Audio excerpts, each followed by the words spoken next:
नमस्कार दोस्तों, बहुत ही लंबे समय और बहुत ही लंबे इंतज़ार के बाद हमारे पेंशन धारकों के लिए एक बड़ी अपडेट निकल कर आई है, जो हम आपको इस वीडियो में बताएंगे।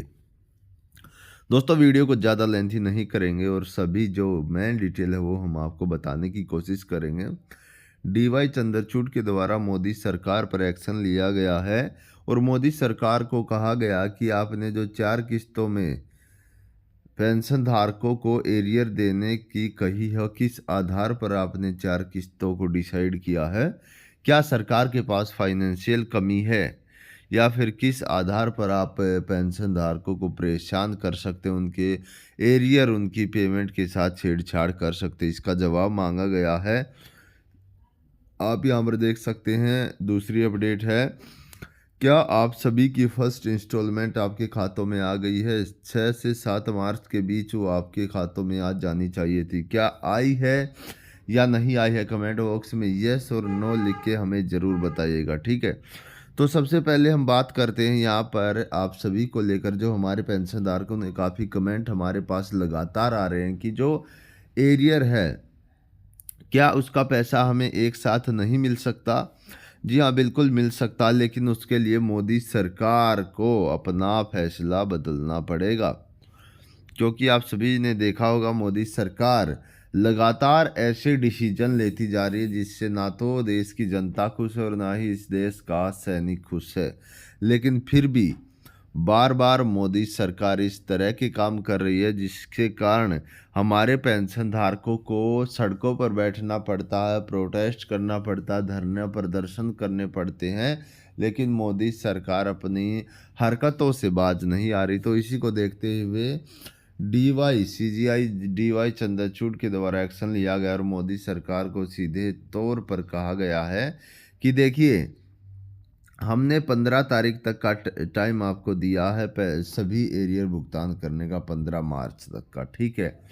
रही बात, आपको 13 मार्च को एफिडेविट सौंपना है और वो भी सॉलिड होना चाहिए कि हमारे पास ये रीजन है, 4 किस्तों में एरियर हम इसलिए दे रहे हैं, ये हमारे पास कमी है या ये कारण है।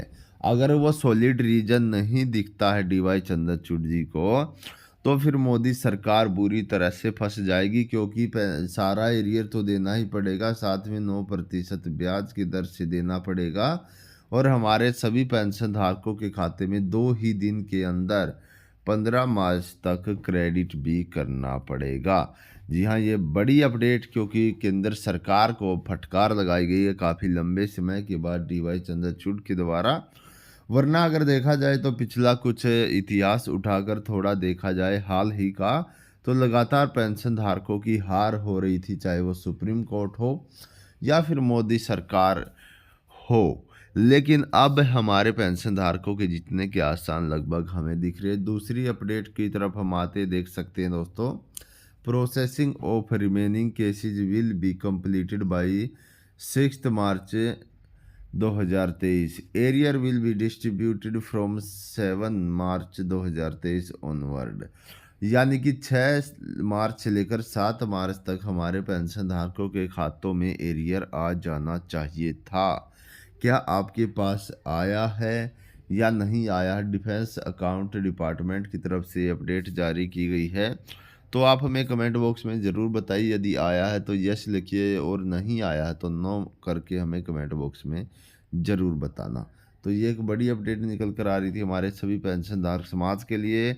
फिर मिलते एक और नई अपडेट के साथ, तब तक के लिए हमारे सभी पेंशनधारकों को जय हिंद, जय भारत।